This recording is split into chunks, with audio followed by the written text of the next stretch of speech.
Well, welcome everybody into the crowded booth as we get ready for week one of college football. That means the SEC is back. And who better to talk about it with than Chris Phillips of SEC Unfiltered? Chris, I think you and I connected the first time last year. And while it was a fun experience for my Twitter DMs at first, it was a good time. We enjoyed it, man. But you've rebranded. You're talking all SEC football. So before we get started and jump in, man, how has it been the transition to what you guys are doing? And we were just talking before. I mean, we finally get to talk about real, actual games. Yeah, Bryce, first things first, man. I appreciate you having me on. Obviously, it was an eventful time when you had me on the first time. And I think it speaks to the kind of person you are, man. I really appreciate you obviously reaching out to me and us continuing our relationship. And it just kind of goes to show that, what's real always rises above. And again, I can't say thank you enough, man. I feel blessed to obviously come on the airwaves with you and talk, and grateful to call you a friend as well as a colleague. So, dude, it's been great, man. I mean, it kind of goes without saying when you go from covering one team in the conference to 16, in regards to content possibilities, that's, it's been incredible in that respect, getting to meet, interact with all the new fans as well, including Texas and Oklahoma fans. That's been great. It's just a blast, man. I tell people, Bryce, and this is with respect to my previous venture because I had a great time doing it, but I've never had as much fun as I'm having creating content and being an entrepreneur. I've also, Bryce, had the opportunity, or we've had the opportunity to expand and to scale. And I brought on and surrounded myself with great people. My guys, Cole Thompson, Dave Shoemate, Mhm. Lucas Hill, Dimitri Ravanas, Mike Gillespie, Harrison Fant, many, many others that are doing a fantastic job for us, man. So it's really cool. There's strength in numbers. I heard somebody tell me one time, Bryce, if you want to go fast, go by yourself. If you want to go far, go with others. And I'm really grateful and blessed for the team that we've built and excited to go into our first football season. But it's been great, man. Obviously, again, getting to link up with folks like yourself and, connect with people across the SEC and talk about these teams and talk about different games. And there's always big storylines and there's always exciting games. There's always something to talk about, man. So we're having a blast doing it. Obviously, too. And if you haven't already, I thoroughly enjoyed you all's coverage from Omaha. That was a blast. I think you and I talked about that at SEC Media Days a month ago, that was like a once in a lifetime opportunity. But you're hoping to get back there, obviously, next year. And with the SEC now expanding, it's Yeah, hard to the imagine they plan, won't be. Bryce, is to be there every single year. And this past summer I was there for about 6 days of the tournament.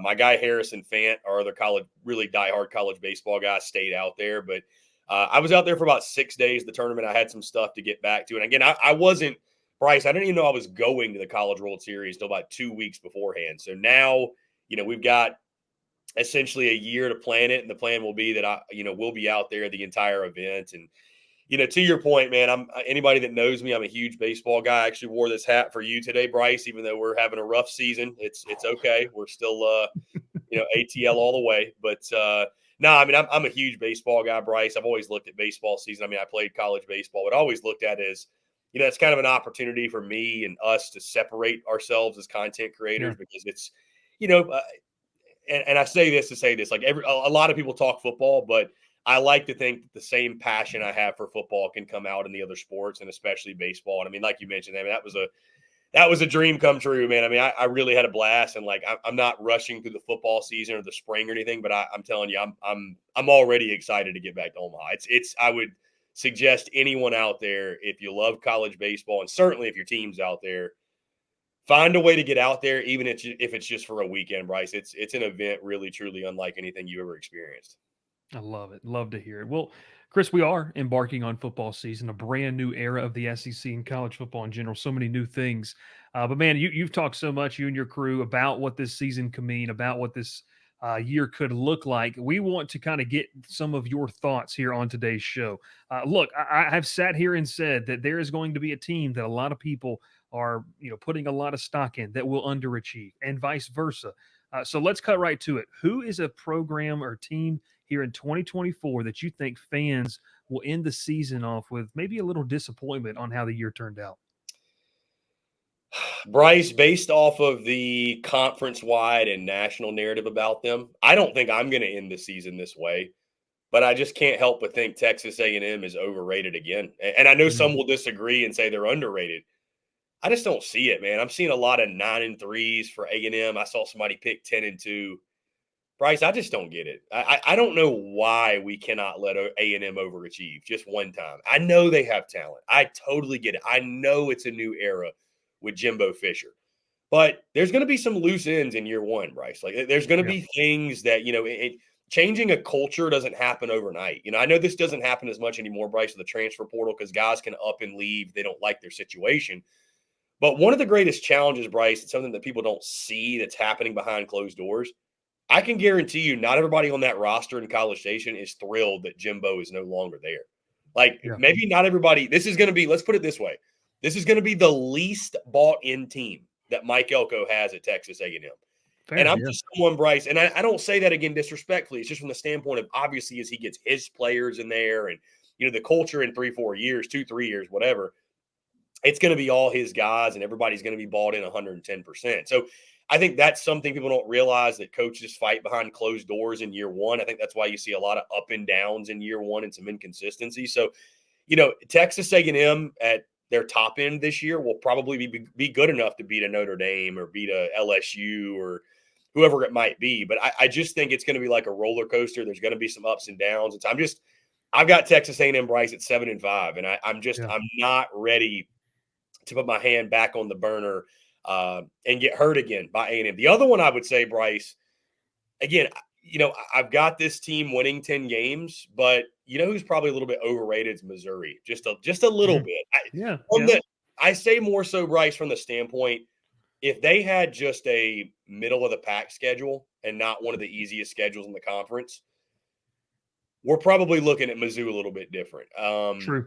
From I think Mizzou is really good, but from a roster standpoint, what they lost defensively, like I feel like we're kind of glossing over some of their deficiencies because the schedule's so easy, and it's just like, well, even with some of the turnover and the change, Missouri should be able to find a way to get to 10 wins. So those are the main two. Again, I gave you Mizzou. I don't know if A&M's kind of a cop out answer, but again, I've just seen a lot of 8-4s, 9-3s, 10-2s for A&M, and I can't help but feel like they're being overvalued again. So it's those are probably my top two right now that I think maybe are getting a little bit more love than they probably should be.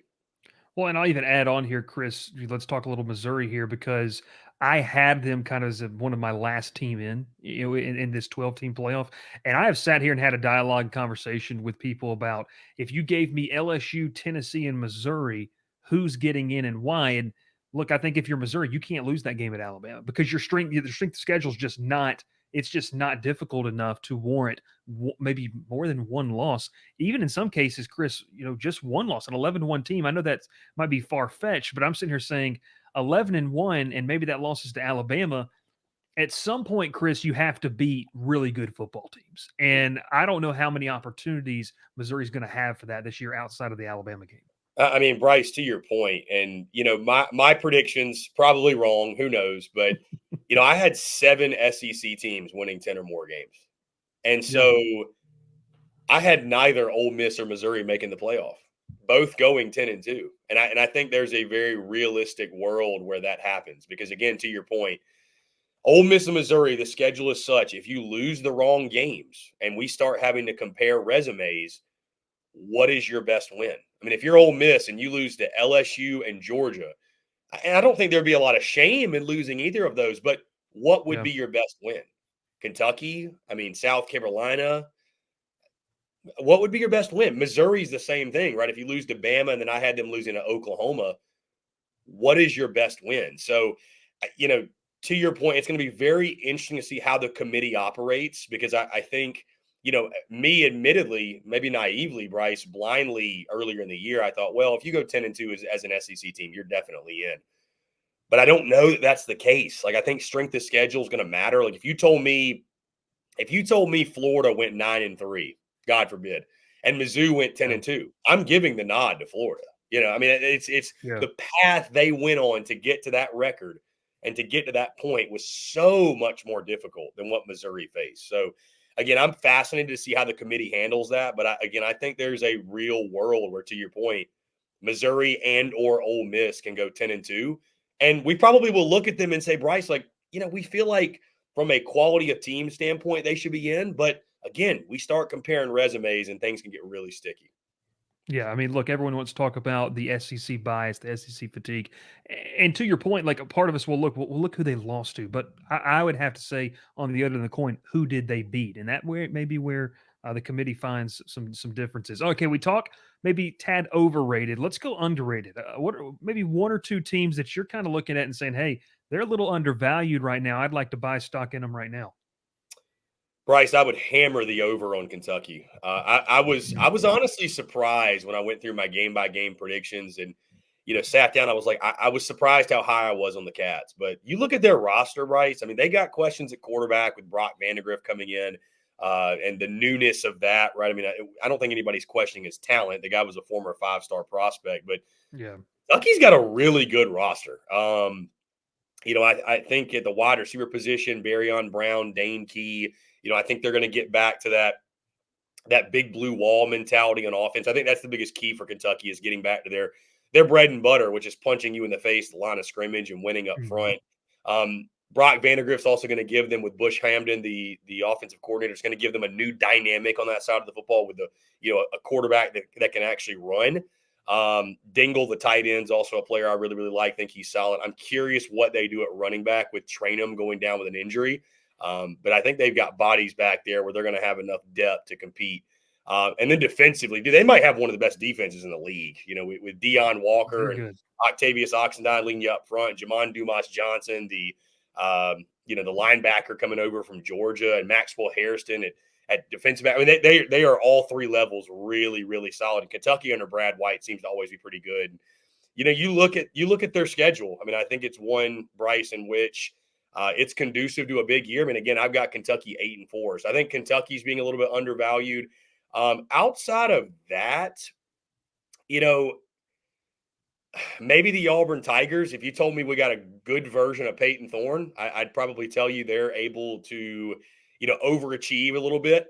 But Kentucky's really the one, Bryce, I lean into. That's the one I think that I'm not saying Kentucky's going to make a college football playoff, but I feel like I'm a bit higher on Kentucky than most. I think getting to an 8-win season is very realistic. And again, just with the roster, if you're looking purely at the roster, um, I think Kentucky is one certainly to watch out for. Yeah, 8-4. You get to a bowl game, you win a marquee bowl game, you get to 9-4. That's not really a bad thing at all. That's kind of what has kept Mark Stoops in Lexington for as long as he has been there.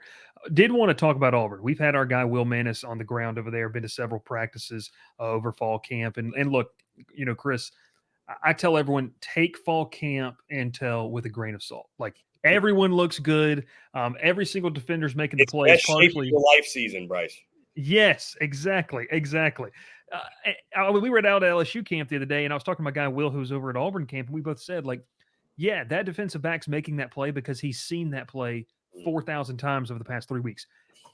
If Peyton Thorne is even, I don't want to say average to above average, I feel like on paper Auburn has the skill talent to be better than maybe national media or just everyday media is kind of saying. Does it just all hinge on him? Because I feel like defensively they can be pretty good. I like their coaching staff they have defensively. Offensively they've got some weapons, and I think Cam Coleman. I think that hype is real. Like I got the chance to watch that kid all throughout high school. I think he's the real deal. You hate to say it hinges all on one guy, but it's the most important position on the field, Bryce. I mean, Yeah. and I think that's the thing that held them back last year a lot of the times. Auburn's so interesting because year one of the Hugh Freeze era was so up and down. I mean, you have the highs of, you took Georgia and Alabama down to the wire. You should have beaten Alabama flat out. Mhm. Then you have the lows of and the good, the bad, the ugly. You have the ugly of losing to Mexico State and losing to Maryland in the bowl game, right? So it's like, who is Auburn really, right? Like, what is this program going to be? I love the fact Hugh Freeze has taken over the play calling. He's putting his hands back all over the offense, which is what he should have done in the first place. If there's anybody that can get Peyton Thorne to a serviceable level. And the thing is, Bryce, like that sounds disrespectful. We're talking about a guy that was dead last in the conference by a It was wide bad. margin in passing yards per game. I mean, wide margin. So if you can just get them to a serviceable level, because to your point, I don't know that there's a program out there that flip their skill position players more than what Auburn did. Like when you look at the wide receiver position specifically, you mentioned Cam Coleman and the folks in Auburn, the way they talk about him, Bryce, and again, I know you've talked to those folks, I've talked to those folks. They don't talk about him as, well, he's going to be a solid freshman and have a pretty good career. They talk about him as, no, he's going to be the best receiver in school history by the time he leaves. Like, I mean, Yeah. And that's a lot of hype and praise, but I think that speaks to the kind of talent he is. And it's not just him. You got Perry Thompson, you got, Keandre Lambert-Smith coming over from Penn State. Rivaldo Fairweather is back. I mean, they've got some serious weapons on the offensive side. No, by the way, Jarquez Hunter returns. I think they've got some offensive line questions. Hugh Freeze talked about that in fall camp, but so they need the offensive line to hold up their end of the bargain. But I don't know if there's a team, Bryce, in the SEC whose ceiling is more tied to the performance of their quarterback than Auburn. I mean, really, truly, Auburn will go as far as Peyton Thorne will take them. Now, depending on how you feel about Peyton Thorne, that may not be good news. I'm not a big Peyton Thorne guy, and I've still got Auburn at 7-5, right? Like if you told me again they get a average to above average Peyton Thorne, 8-4 or 9-3, I think is in the cards. Because to your point, like I think the defense is going to be salty enough. If they've got the offensive attack, I think this is an Auburn football team that, again, could definitely surprise some people. But it all hinges on QB1.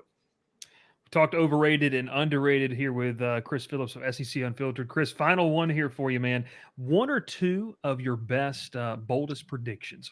What's something that you're going to say here? We'll obviously clip it, put it on social, and people will try to rip you apart for it. But no, seriously, maybe some of the boldest predictions, things that you're just kind of got that gut feeling on heading into 2024. Well, Bryce, I mean, I think probably my most bold one I got to start with is, again, per my predictions, if it turns out there are, even if it's 6, but if there's 7, 10 win or more SEC teams, I mean, in my playoff, I've got neither Missouri or Ole Miss making it. And again, it's not because they're not playoff caliber. I've got both of them winning 10 games.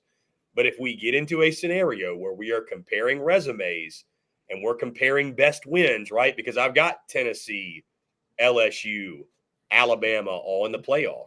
Tennessee's best win, I've got over Bama. LSU's best win, I've got over Ole Miss. Bama's best win, I've got over LSU. Again, what would be Missouri and Ole Miss's best wins? How could you put one of them in ahead of those 3 that I mentioned? And, of course, the other 2 I've got in the playoff are Georgia and Texas, who I think meet in the SEC title, and Georgia wins the SEC championship. So, maybe we don't have that play out, Bryce. Maybe we only have 4 or 5 double-digit win teams. But even if we have 5 and somebody has to be left out, I just think there's a real world where one of those 2 very well could get left out. So, again, in my predictions, I don't have either Mizzou or Ole Miss. Outside of that, man, bold predictions. I mean, I've got Arkansas making a bowl game. I feel like that's kind of that's a bold pick for the Hogs. I've got them winning at Auburn, which is something that when I dropped those picks, Auburn folks were not too happy about. I do have Oklahoma beating Tennessee in their SEC opener. I think they start SEC play 1-0. And I've got Texas A&M beating Texas in the that final game there in College Station. I think it's going to be maybe probably the best environment in college football this season when you think about how long we've been without that game and, what's going to be on the line with that. And, and I've got Texas going into that game undefeated and Texas A&M pulling the upset. And again, I think A&M, what I told you, I've got them 7-5. I think they're going to be very, very up and down, but nobody's doubting the talent, Bryce. So when it all clicks and comes together, I think high-end Texas A&M in 2024 could pull an upset like that. And I think Texas, obviously walking into that hornet's nest, it's going to be a really, really difficult task to go in there and get the win. So I got A&M, gig 'em, ruining that perfect season and sending Texas into the SEC title off of an L. So, outside of that, man, I don't know how many bold predictions I have, but yeah, I mean, those are probably some of my boldest takes entering the season. I like that. And I was joking with some LSU media that was kind of, laughing that, wow, why is Texas A&M valued like this or saying something like that? Or Connor Wegman's ahead of Garrett Nussmeier and some rankings. I'm like, a healthy Connor Wegman's pretty dang good quarterback. And SEC. Yeah, I mean, he's pretty good. And I think he just hasn't been able to stay healthy. If he does, then I don't have a problem with what you said there happening, obviously, at the end of the season. But right, so I'll give you one more. LSU finishes top 60 in total defense. That's pretty bold. After last year, that's pretty bold. Yeah, 115 to 60. I don't. Yeah, it's whether you I cutting that in think I half. think that'll I think that will, ironically enough, I think LSU gets to 10 wins. And I think the biggest difference that Blake Baker will make this season, I don't think LSU is going to be great necessarily, but I think the biggest difference from last year to this year, and I even think it's going to show itself in that USC game in week 1, because I think ironically enough, LSU, I think it's gonna be a fairly high scoring game, but I think LSU is gonna get that stop they need to close out the game. And I think that will be the Blake Baker effect. That will be the biggest difference, is that LSU may not be great defensively. It's not going to be traditional LSU, but when they need that big stop, I think this year they'll be able to get it where last year they couldn't. Yeah, last year was brutal having to watch that defense go to work. But hey, Chris Phillips, SEC Unfiltered. Before we get you out of here, man, tell people where they can find your content. I know it's not just each and every single day; it's multiple times a day. You guys are posting some great stuff. So, where can we send our followers and listeners and watchers over to? Yeah, Bryce, listen, I appreciate you having me on, man. It's always a pleasure, and we'll have to definitely return the favor and get you on the airways. But yeah, at SEC Unfiltered, X, Facebook, Instagram, TikTok, wherever you get your content, we're there. YouTube, podcast, and everywhere in between. Yeah, so stay tuned. We've got other segments coming with kickoff, on the way. We're going to be doing some Sunday recap live stuff. We're going to be doing a Monday call-in show. Obviously we're on top of everything else we're already doing, man. So excited to get to the season. Feels like we finally made it, and yeah, looking forward to a great 2024 season. Chris Phillips, SEC Unfiltered. Make sure you check out all his content. We'll link that YouTube channel down in the bio below. We appreciate everyone watching. Make sure you hit that sub button, like that, and make sure you check us out on all social platforms as well. And we'll catch you next time here on another episode of The Crowded Booth.